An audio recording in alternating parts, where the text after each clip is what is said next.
It is a disease that impacts millions of Americans. And today, New Jersey Representative Tom Kean Jr. stood before Congress and shared that a depression diagnosis landed him in the hospital and out of the public eye for months.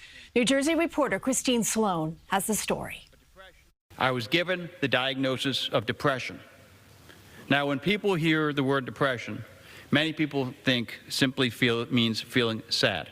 But depression is so much more than that. Congressman Tom Kean Jr. revealing on the House floor he was out for almost 4 months and in a hospital because of his mental health illness. It is physical, it is emotional, and until you experience it yourself, it is difficult to fully understand how powerful this illness can be. The Republican congressman says he entered the hospital for testing, not realizing it would be long-term. When I said I hope to return in a matter of weeks, I believed it. Kean Jr. says it was tough figuring it all out. I began to understand not only my diagnosis, but how long depression had been affecting my life. I am grateful that I accepted help, because today I stand before you healthier, stronger, and excited to return to the work that I love. I just hope people will understand and accept and hold him in the light. I still, however, think that he's in a position of public visibility and power, that they should have told us more about that as this was ongoing. The congressman says he hopes by sharing his story,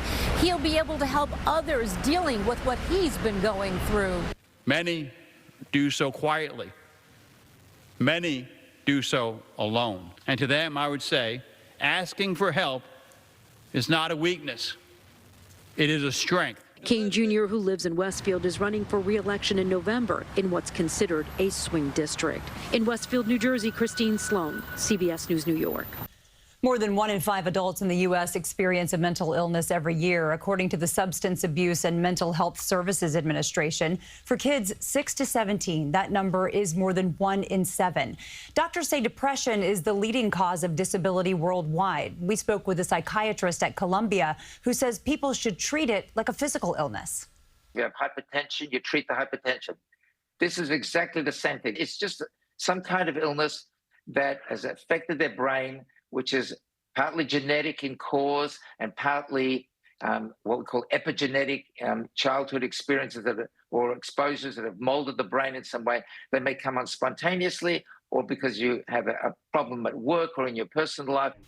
Dr. Mann says there are many evidence-based treatments that can help, including antidepressants and psychotherapy. Now, here at CBS News New York, we're always fighting to raise awareness about mental illness. We started our Breaking the Stigma campaign back in 2021 when our own Cindy Hsu went public with her journey with depression and, more importantly, recovery. Cindy joins us now. We so appreciate your vulnerability on this topic for years now. What was your reaction when you saw Tom Kean Jr. come out and be so public and just sort of rip the Band-Aid off? Talk about what was going on. My heart went out to him, because I know exactly what it feels like to go through depression and how painful it is. But then I felt like I was so grateful he shared his story, because he could become a mental advocate. That's almost my mission now. The more people who talk about it, the more everyone realizes it is common. Depression is common. But there's still just so many people who are afraid to talk about it. Now, the congressman is clearly in the public eye. There have been a lot of questions surrounding his absence the past 4 months. Many articles have been written about it. Many reports have been airing over the television.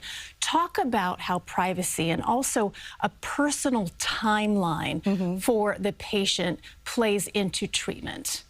Well, first of all, everyone's timeline is different. You know, some people can, it's not as severe a depression. Some people, mine led to a suicide attempt. Sometimes it's really severe. So everyone has a different timeline. And as far as privacy, people are so scared to talk about it because people feel like if you have depression or mental illness, then you're weak. You can't do your job, all these different things. But you can recover. I mean, you can recover, and I feel just as good as I did before I was depressed, which was, what, 11 years ago. Yes. Speaking of recovery, there are people watching right now, inevitably, who are going to think, this is me. I need help. What's the first step? First of all, I think you should talk to people you love, whether it's your best friend, whether it's your parent, somebody that you really trust. And then usually it's diagnosed by your general practitioner. You really should go to your PCP and tell them what happened, and then they either will diagnose you or they'll send you to a psychiatrist or a psychologist. That's a really good way to start. Also, there are so many National Alliance on Mental Illness, there's American Foundation for Suicide Prevention, so many groups that are out there to help. Just feeling comfortable raising your hand and having the courage to do so, isn't it, Cindy? Which you have shown time and time again. Thank you for bringing that personal perspective, as always. Thank you, Cindy. And we want to let you know that, as Cindy just said, there is help out there. You do not need to struggle in silence. If you or someone you know needs emotional support, you can call or text the Suicide and Crisis Lifeline at 988. It will connect you to trained crisis counselors 24/7. To watch Cindy's coverage on breaking the stigma, just head to cbsnewyork.com.